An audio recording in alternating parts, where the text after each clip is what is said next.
Hey, welcome to today's video where I'm going to share with you today what my recovery journey has been like from anxiety. I want to give you a really close glimpse into, what it felt like for me, what did I experience, what it was like being in my body during those times. And I want to share really as deep as I can, because I want to give you some strength and some hope for your own recovery journey. Now, before I get into my story, who am I? My name is Rubin Naidu, and I help individuals suffering with anxiety attacks. I help them become anxiety-free, anxiety attack-free by showing them how to heal their triggers permanently. No trigger, no anxiety attack. No anxiety attack, no physical symptoms.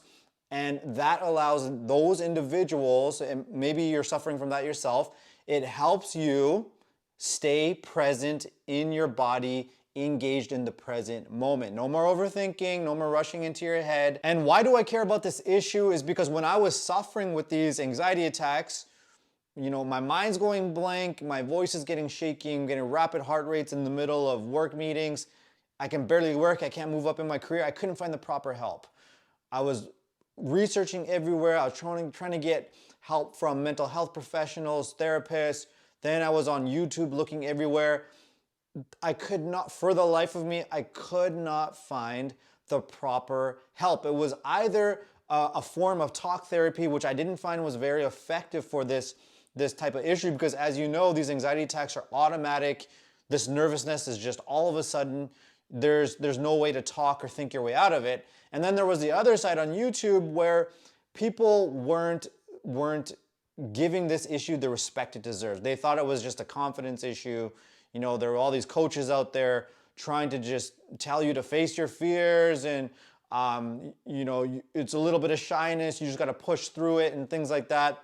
I couldn't find the proper help. That's why I care. That's why I started this channel. That's why I make these videos now. And so to make a long story short, I'm just gonna start off when I really started to notice that I had this anxiety problem, right? So I would go back, let's say about 2013. The main issue, the main symptom that I knew I had some sort of a problem was I was addicted to porn. Heavily addicted to porn. And then once I stopped watching porn, this was about 2013, okay? So once I stopped watching porn, once I worked on that addictive behavior, right under the surface was a massive surge of anxiety. I knew right away I had a very serious anxiety problem, and the porn was covering that up.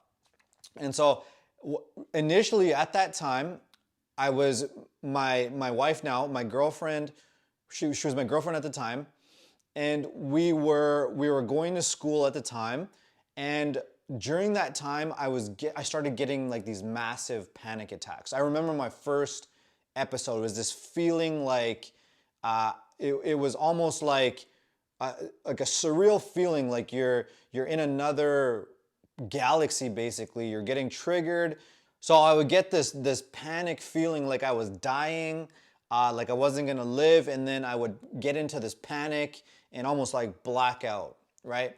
And so my wife, she kept taking, we went to the emergency room a few times, and the doctors, they said, there's nothing wrong with you. They did all the tests, blood tests, everything, and said every time, you're fine, you're fine, you're fine. You might have a little bit of anxiety or something like it. And I was like, this is not a little bit of anxiety. Like, I'm freaking out. Like, I'm sitting at home crying. My girlfriend's crying because she's looking at me. She can't, we can't figure out what's going on with me. And I'm sitting there just freaking out in my head for a long time. This happened over months and months and months, right? So that was my first kind of, the first kind of time when I knew I had an anxiety problem. Because it was covered up so much my whole life, this is when it really started to come to the surface. But fast forward now, let's fast forward, say 2015. In 2015, I remember I was competing in a jiu-jitsu tournament, okay? So I'm competing in a jiu-jitsu tournament. I'm going up against this guy he's older than me. He's just not been training as long. I thought I was gonna demolish this guy. And I remember I trained jiu-jitsu for about 11 years, but I knew in the back of my mind I had this claustrophobic problem. I felt like whenever somebody got in a bit of a position or there was too much eyes on me, people watching me, and they were watching me make a mistake, it was situational. Whenever I got triggered in that way, I would have full-on like claustrophobic attacks where I felt like I couldn't escape. I felt like I was gonna die, freaking out in my head. And I would even tell my training partners at the time, can you just please just get off me? Like, I'm freaking out on the bottom. I'm having like an anxiety attack. Just please, like, let's stop. This was kind of a common occurrence, right? And so at that time, I remember I went to see a sports psychologist, and I told him what happened because I had this match. Going back to this match, this guy got on my back, and he basically he choked me out. In jiu-jitsu, you get like a submission hold or something. You got to tap. So I had to tap. Not because he was, you know, he had a technically good chokehold on or anything like that. It was because I couldn't breathe. Had another episode, this anxiety attack, this freak out where I would go in my head, can't breathe, claustrophobic, I'm gonna die, I'm gonna suffocate, and I had to tap out. So I go see the sports psychologist, and he goes, you know, he catches me on the fact. He's like, that claustrophobia thing is it's an anxiety attack. And so I thought, okay, anxiety attack. Okay, so, you know, I had the panic attacks. I thought they were over, but there seems to be something deeper here because now I'm getting these claustrophobic anxiety attacks during competitions, not even during competitions, just regular training at the jiu-jitsu club. Claustrophobic the whole time. The whole time I would ever roll or wrestle with somebody, I had this fear in the back of my mind that I wouldn't be able to breathe. I was gonna have an anxiety attack. And that's kind of what guided my whole training.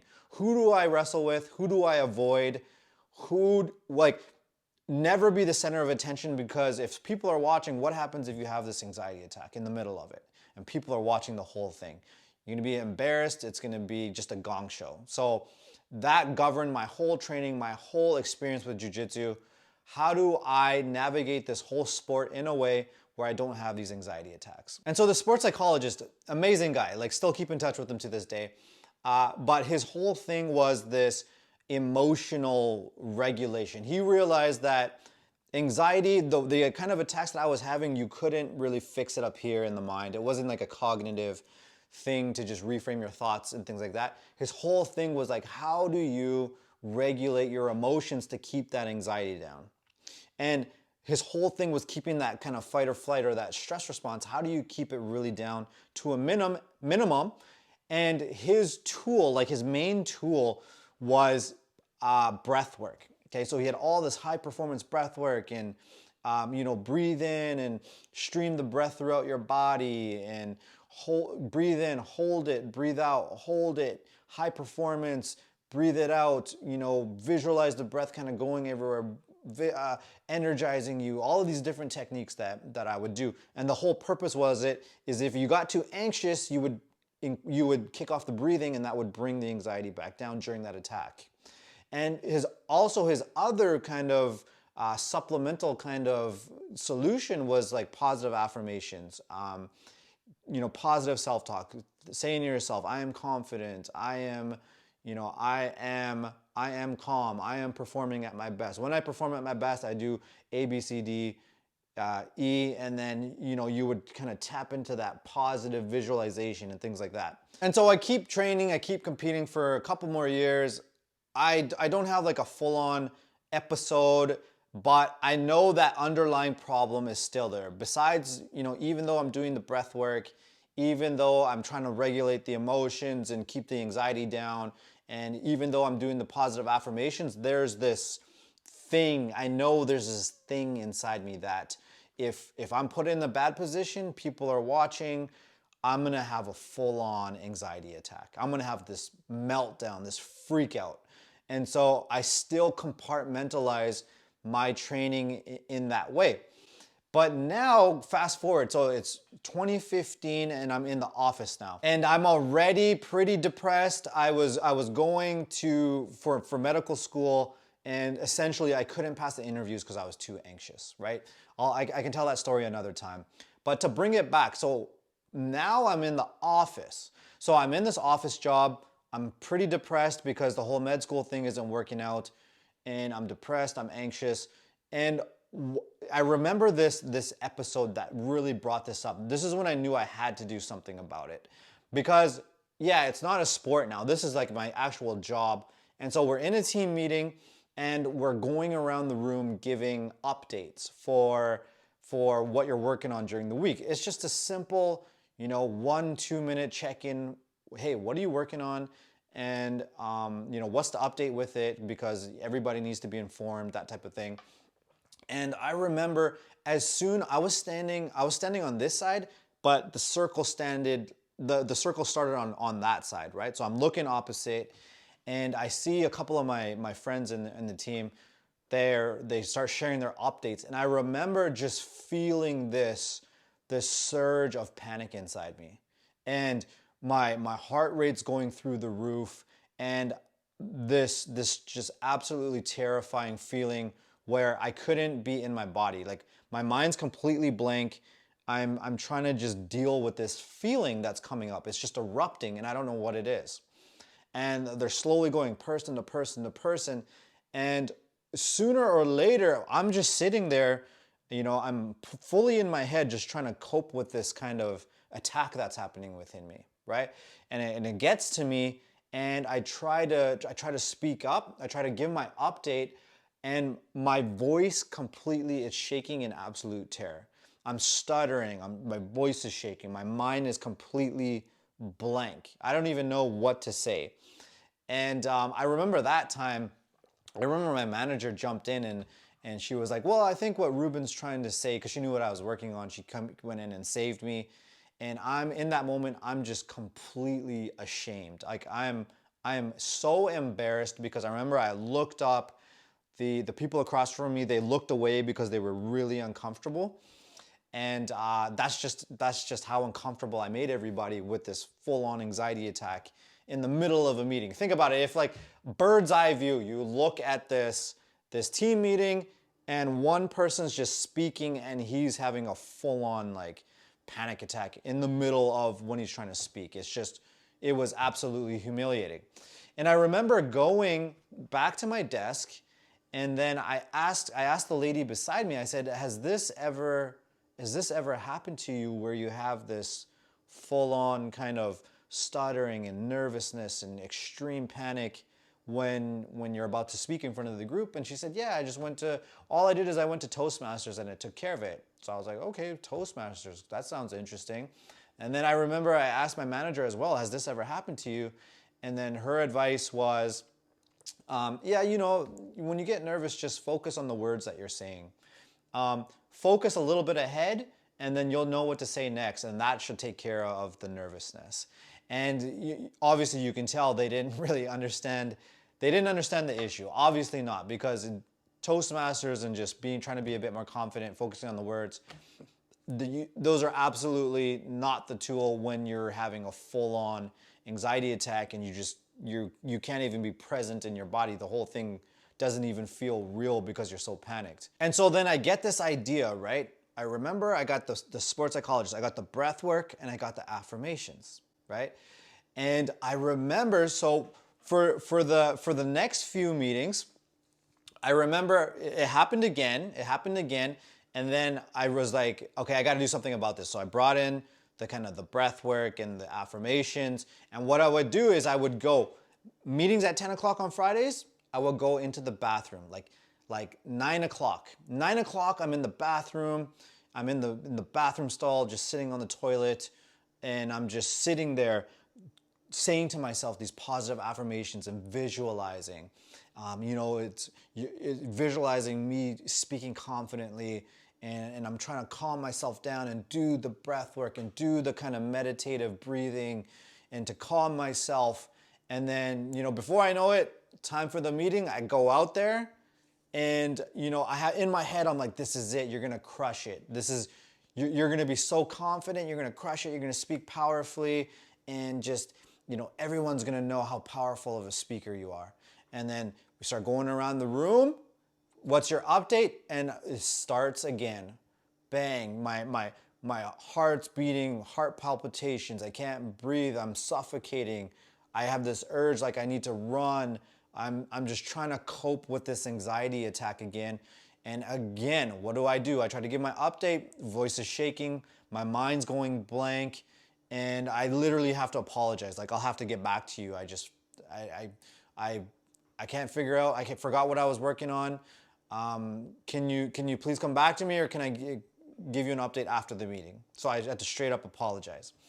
And then it went on this way because that was my only tool. I would have to go to the bathroom before the meetings, hang out in the bathroom, try to calm myself down, meditate, affirmations, breath work, and then go back.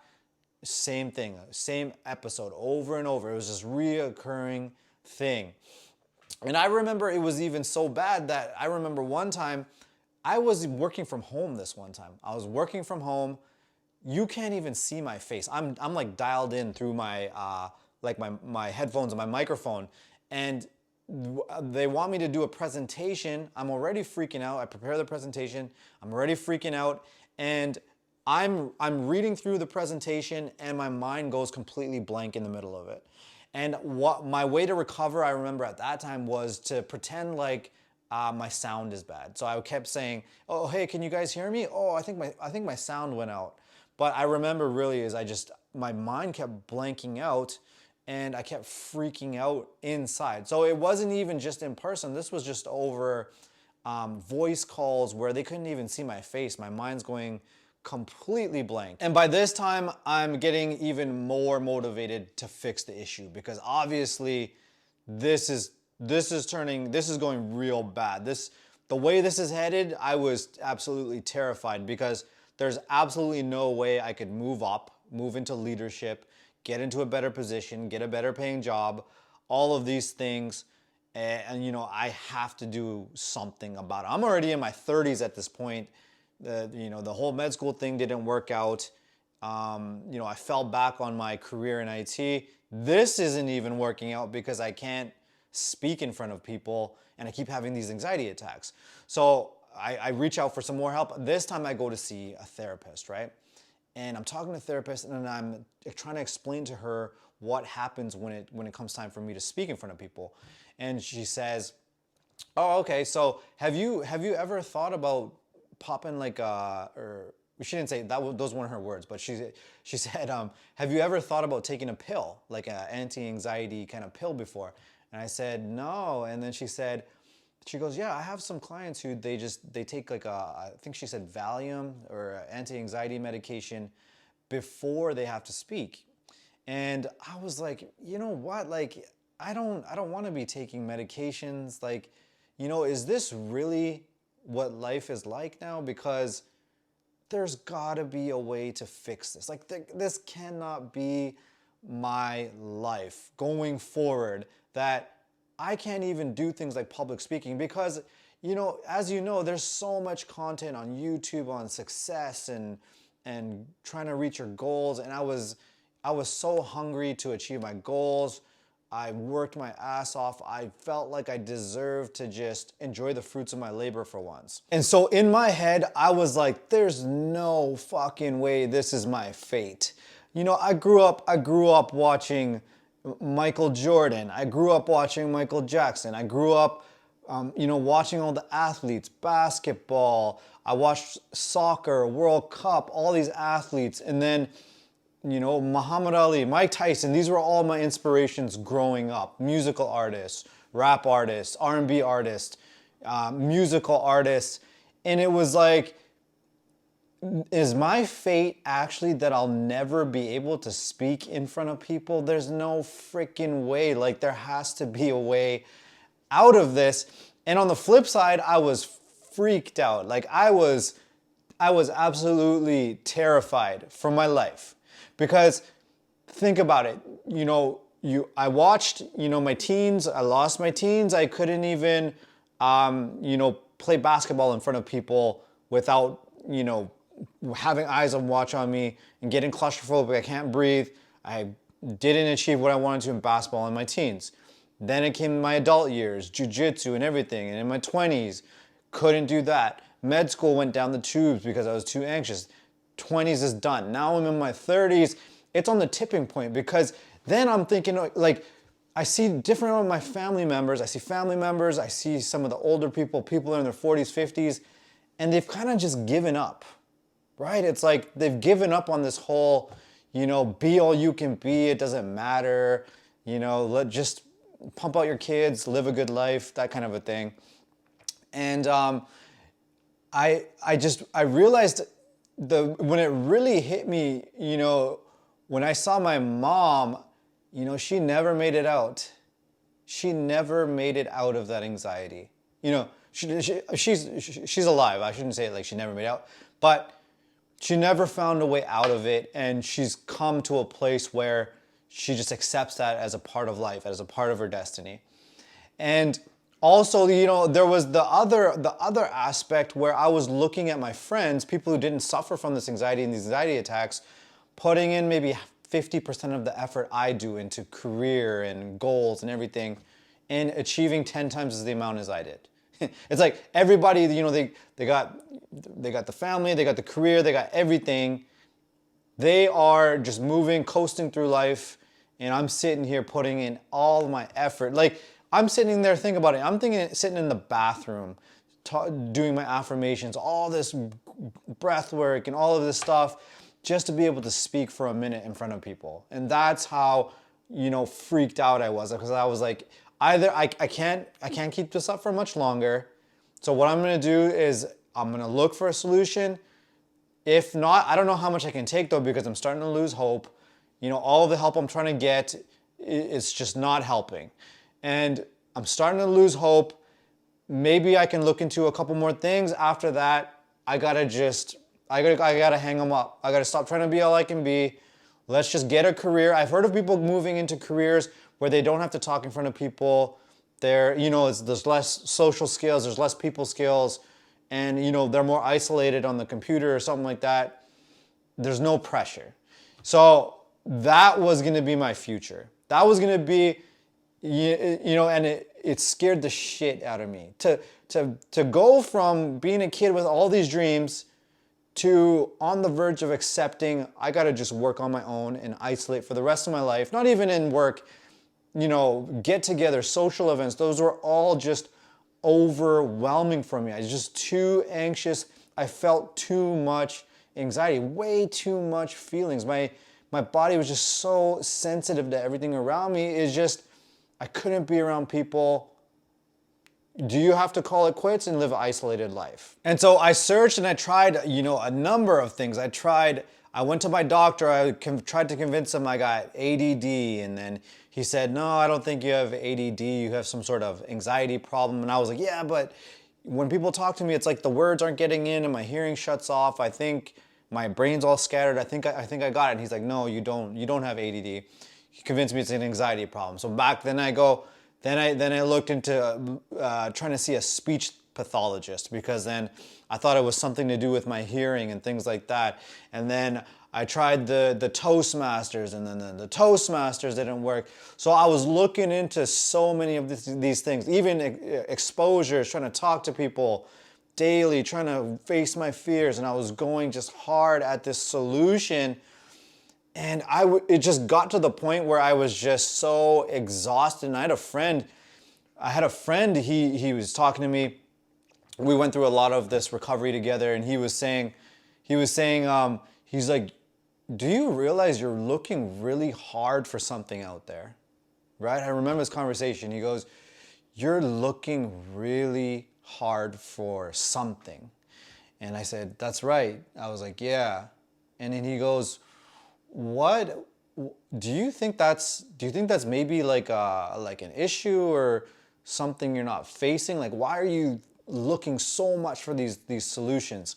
And then I remember I stumbled on this website. This was a few years back.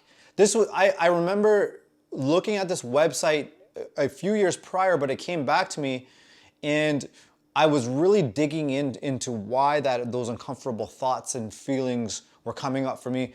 And I remember the website, it said, their feelings take place here. What is the difference between feelings and emotions? And it said, feelings take place here, emotions take place in the body.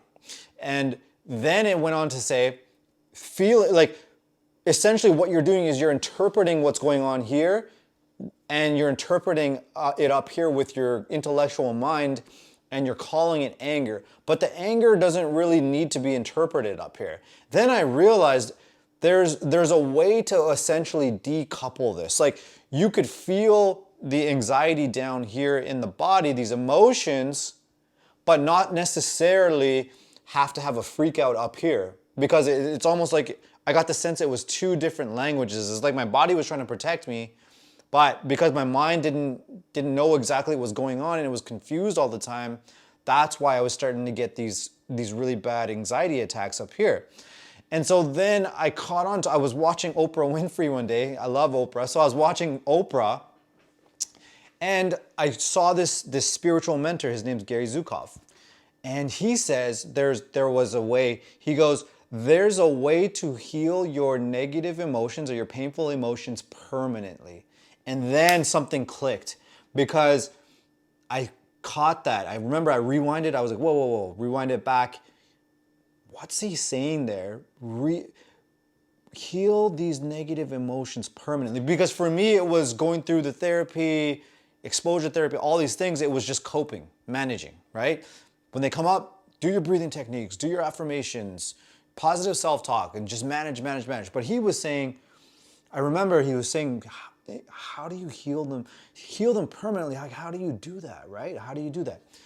So you can heal the negative emotions permanently. Then I flashed back to the sports psychologist. The sports psychologist, remember, as I was saying, his whole thing was regulating the emotions through the breath work. And his whole approach to dealing with stress and fight or flight and these anxiety attacks was down at the emotions again. I'm gonna fix this shirt here. So he was saying basically that his whole thing was, don't even worry about going up here into the intellectual mind. Just worry about the emotions. And then I started to put two and two together. With worry about the emotions was the sports psychologist. Heal them permanently was the spiritual mentor. And so I knew there's a way to combine this, right? The sports psychologist, thoughts and blah, blah, blah doesn't mean shit. 100%, because I knew in those situations, what am I gonna do with thoughts if I have none? What am I gonna do if my mind's going completely blank and I'm just not even, I'm not even present? Like, what are you gonna do when you just not even in your body, right? If the anxiety attack's that bad, like that freak out, there's nothing up here. So 100% sports psychologist, it's all about the emotions. Then you go over to the spiritual emotion or the spiritual mentor, you can heal them permanently, right? So not so much, it's all about the emotional regulation, but if you heal them permanently, you're not gonna feel too high of emotions, therefore, you don't need to regulate them so bad. You're gonna be constantly centered, grounded, present in your body. And so it took some time, but I finally found my mentor. He had the same thought process, he had the same philosophy. And what he really opened me up to the fact was that essentially the emotions come from past memories or past experiences. So you have the memory, and then really what the trigger is, or why the emotions go way too far and you get too anxious and an anxiety attack, is because there's an old trigger with emotions that are around it. And he said what you can do is you can have the same memory, but you can recodify it, right? You can recodify the way that memory or the way that experience affects you in the current moment. So therefore, if you recodify that emotion or that memory, it no longer serves as a trigger. And if you're not getting triggered so much and taken out of your body, out of the present moment, it's your natural human state. It's the natural human state of mind to be completely present, engaged, and connected with the people in front of you, the tasks in front of you. The overthinking, essentially, the overthinking and not being present and having these anxiety attacks, that's not natural to the human condition. This is when I really, because I found somebody who was gonna teach me what my core beliefs were, what my core inner feeling was, right? He was completely aligned. I finally got the proper help that I needed. And so as I start working through those triggers, removing them one at a time, going back, figuring out in the external situations, going back to the trigger, recodifying. Another issue, back, recodifying. And then eventually I got to the place where I could start speaking in front of people, right? I remember I went to this, I was going to a meeting at the time, support group, it's called ACOA. I go to these support meetings and I remember going around the room. You would say, hey, my name is Rubin, and then you'd share a bit of your story. And I remember I was like, first time I just said, hey, my name is Rubin. I said to the group, can I please just take up some space now to breathe? That's all I said. I'm just gonna take a few minutes to breathe, right? I remember looking and I saw a smile from a nice lady across the room, and I saw a couple of nods, saying, yeah, that's fine, that's fine, take all the time you need. And then once my body calmed down, because remember, it's like fending off that anxiety attack, right? And it's like it felt like when I was about to speak, it's like somebody struck me with the bell and I just vibrate. So I'm just waiting for that vibration to like calm down, right? So it calms down, and I explain that I have this anxiety problem, and then I share a little bit, right? And then I get this place where I can, say a few sentences and talk a little bit, and then I started to catch a glimpse of, hey, there's something here, something's getting lighter. Something's getting lighter. And so I remember at work, my kind of role was there was some restructuring, and I was taken out of the work meetings for a while, and now I was back, and I had this now another opportunity to really test out this speaking. And I remember they start going around the room, and I'm nervous, I feel the nervous, but it's not turning into full-on terror and panic, right? And my rib cage isn't like about to bust out of my skin, and like, I'm not gonna I don't feel like I have to run and jump out of the window or something like that. So I'm feeling nervous, but hey, I can breathe, I can still be here in my body, okay? So it goes around, and I start to speak, and this is what it felt like in the moment. It's like, okay, I'm speaking, I'm not stuttering, whoa, it's fine. And then I speak and I give my update. And the whole time, you might have experienced this yourself if you experience these anxiety attacks, is as soon as you start speaking, there's almost like this other part of you or aspect that's gauging if you're stuttering. And if you stuttering, and then it turns into a spiral. And so that's what I was really watching for in the work meeting. Is it spiraling? It was like, no, it's okay. I'm speaking, bang, I get the momentum.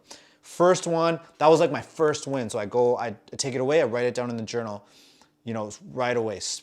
Like, spoke today, didn't stutter, my voice didn't shake, my mind didn't go blank. I look at it, celebrate the shit out of it, because that's a huge moment. And then I remember the next meeting, it's the same thing. Come through, and it's even easier. My voice is not shaking, I'm not stuttering, and I'm building up. And then, it's slowly turning into me just being confident. Bang, right off the gate. Just not even being paranoid about having an anxiety attack, because it's not even on the radar anymore. And I remember this was another massive moment. I remember I used to work, at that time I was working downtown. I live in the suburbs, so I would SkyTrain in. On the way to work, there's a fast food joint, A&W here in Canada. I don't know if it's in your area, but we got this fast food joint, A&W.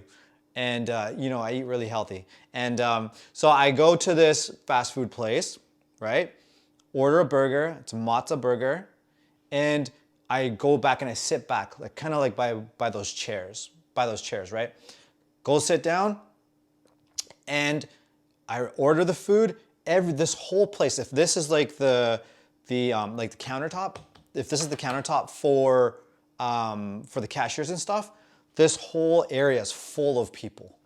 Whole thing is full of standing people, and then there's me in the sitting area. The whole seating area is packed. It's just right in the middle of the workday. Everyone's commuting back home. Absolutely packed. Seating area. This whole establishment is just like overcrowded, right? And I remember the lady asked me, "Hey, did you order a teen burger?" And I didn't know if she was talking to me. I was looking down, and then she goes, "Teen burger," and I said, I looked up and I said, "No, that's not what I ordered." And I remember I took a second, and I'm like, did I just yell? Did I just yell and project my voice in front of all these people? And it wasn't even so much that I did it. It was the fact that I had no hesitation to do it. I did not give a shit about, an anxiety attack or what people thought or anything. It was just so automatic. That's when I knew this was like, this thing that was in me, it's not there anymore. This trigger that was in me that was causing these full-on attacks, it's no longer there. There's this automatic kind of propensity to speak out and be vocal and speak in front of people. It's like my new nature now. And so the speaking issue, it's taken care of now. I can speak in front of the groups. At work, I was seen as one of the leaders. I was looked at too. I remember being in a meeting and they said, "Hey, pick out somebody who you want to lead the group, who you want to be your speaker." Bang, everybody looked at me. They were like, "Hey, you're the guy." Right? That's how powerful I became at this whole speaking thing. And it wasn't even just the speaking, right? I gave a speech at my wedding, like hundreds of people, like no problem. And I remember I went to Toastmasters and I did the 10 speeches. I enjoy the speaking now. I really do enjoy the public speaking. But it wasn't just that, it was all areas of my life. The one-on-one conversations, I didn't have to feel like I was having a panic attack, thinking of what to say next. I wasn't in a group getting all of a sudden this urge, I'm not in my body, thinking I gotta escape, it's not safe, I'm in danger, I don't belong. All of these kinds of debilitating thoughts, it just wasn't inside me anymore. And so to a normal person, quote unquote normal, this is like whatever, right? Oh, big deal, you can yell across the room for your burger. Yeah, big deal, good job, bro. But for you, if you're watching this video and this is resonating with you, that's a huge win. That's a life-changing moment. And to think of where my life could have gone, if I didn't fix this and I had to do a job that was completely isolated away from people, live a life of isolation and give up on all of my dreams, all of my career aspirations, I can't even imagine what that would have done to me. I can't even imagine what that would have done to my soul. It would have been spiritual suicide. I would have been in my body, but it would have been lights on, nobody's home though. And I would have just been going through the motions in life. And so I'm here to tell you, I want this story, I really want you to take this in because that's how bad it was before, right? That's how bad it was. That's what I used to experience. But you don't have to suffer from these anxiety attacks for the rest of your life. You don't have to suffer for them. You don't have to cope with them, and you don't have to manage them for the rest of your life. You can heal your triggers permanently. And when you heal your triggers permanently, there's absolutely nothing that can stop you from achieving your goals, your career aspirations, from having deeper relationships, right? Being who you truly are, who the hell you are deep down at your core. That's who you're supposed to be, right? It's just this anxiety is covering it up. But I promise you, you don't need to live with it forever. And if somebody tells you you can only cope, you can only manage, that's fucking bullshit. That is complete horseshit. You do not need to live with this debilitating condition.